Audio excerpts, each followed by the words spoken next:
Thank you for that warm. Boy, I consent to being recorded. It's okay. Thank you for that introduction, Sebastian. But when we get started, what I want to do is I want to ask you guys a question. And the question I want to ask you guys is, why would you not want to phone? So just like take a few seconds, think about that. And I actually have a little thing I want to share with you here. I took inspiration from Seabass's "Don't Worry" slide. So why don't you want to phone? There's generally two answers, right? It's either there's no one to call, you literally can't phone, or you're scared, and in some version of what that scared means, anxiety, whatever it is. So if you have no one to call, right, memorize your rec approach. That's going to be huge. So you just have people to call. And the other option, let's say you have 100 people to call, but you're scared, right? I want to ask you guys all this question, and someone can unmute and answer. I'll ask Lindley this question. Lindley, can you unmute? Yes. Lindley, would you be scared to call someone if they said, "Can you please call me?" or "Can you call me?" Oh no, I No. called him right away. No, right? Exactly. And I think most of us would feel that way. So how could we get it where every single person we have in our queue is like, "I want you to call me," or "Yes, call me." Memorize your rec approach. Once you get a ton of recs, and then this is a huge part with the rec approach too, is getting that text sent out for Mrs. Jones to have them send the text to their friends, because then Mrs. Jones will let you know, like, oh, Susie said yes, Sarah said yes. And then once you have Susie and Sarah, it's like, those are the people I for sure want to call. And when you get really good at your rec approach, you're going to have fun phoning. So first thing before even get started, just if you don't have your rec approach memorized, phoning is going to be a lot less fun because you won't have people to call, and then you won't even have people who know you're going to call. But let's say forget about that. You have a list of people you have to call, and you're scared. I'm not going to go over like how to say the words in the phone approach, because at the end of the day, we all know how to read. What I want to do is I want to talk about a little bit about the mindset of phoning, right? The mindset we should have. So the biggest problem to overcome when we get on the phone is the fear. So let's like just look at what we're doing when we phone, right? When we phone, we're literally clicking some numbers on a screen and clicking a little call button and letting a little box ring. And what's the worst thing that could happen on the phone? Someone unmute and tell me. Anyone? They don't answer. Okay, so that's one thing. What's another worst thing? Like, You begin to stutter and you mess up everything. Okay, you begin to study, you mess up everything, and then they say, "No, I don't want to talk to you," and then they hang up the phone. I've had times where I call someone and they like just hung up on me, and that's like the worst thing that could happen. So once you identify like this is the highest stake that could happen, someone says no, then it's like you really identify that that is not that big of a deal. Like we just think about it, like they said no, that's it.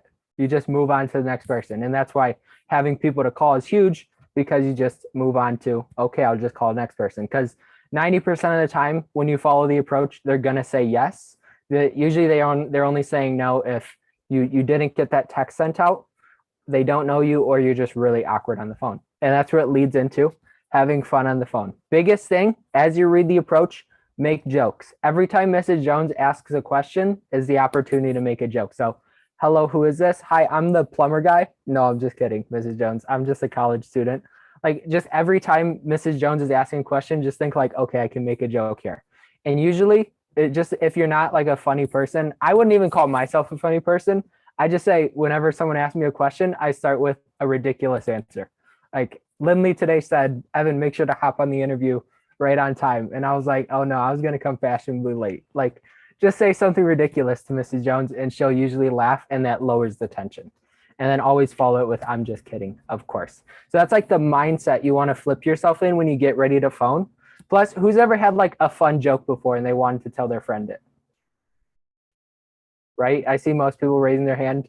Yeah. So just think about when you get on the phone with Mrs. Jones, you're like, I want her to ask a question so I can make this joke.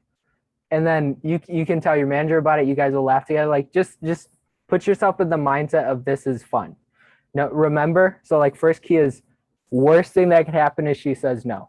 Best thing that can happen is she books up a demo, right? So and it's one of two options. So it's like worst thing is not even that bad because you just move on to the next person.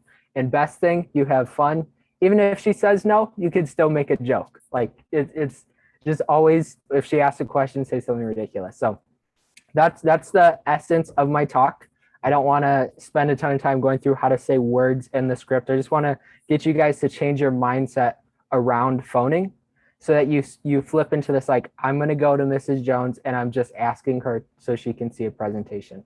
And if she asks a question, I'm going to make a joke. Like, just change your mindset about it, because it really is not a high stakes situation. And then before we finish, I'll just show this one more time, because we all know that phoning is a lot more fun when we have people to call and people say yes to the call. And that's all going to come from memorizing the rec approach. So for all the new reps, memorize that as soon as you can. For all the older reps who don't have it memorized, memorize it as soon as you can, because it is a game changer.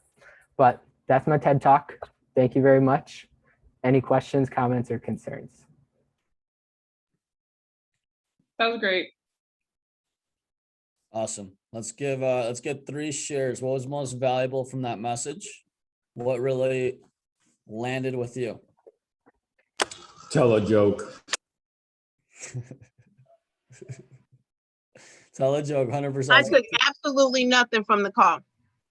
No, I'm just kidding. I'm just kidding. I took the jokes. That's the part I like. I'm definitely gonna do that. I see She what gets it. She Lene gets did. it. She Lene, gets it. She took the thing Evan just taught and gave a completely different response. Oh, I see you. Nice. Let's get one more share. What was most valuable? What really landed with you? Have fun. Have fun on the phone. That's it. Like, you gotta ask yourself, like, would I want to sit down for 45 minutes with myself? The answer is no. Have some fun. Sweet.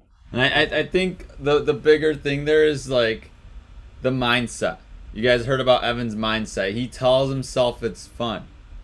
Like, you're not gonna get in that mindset just magically. It's not like, oh, I think today's a good day to phone, or I think today I'm gonna phone, or I think today is like my best, like I feel like it's a good phoning. No, it's like, I love phoning. Phoning is fun. Phoning makes me money. And Evan embodies that. He lives that. He books up those demos.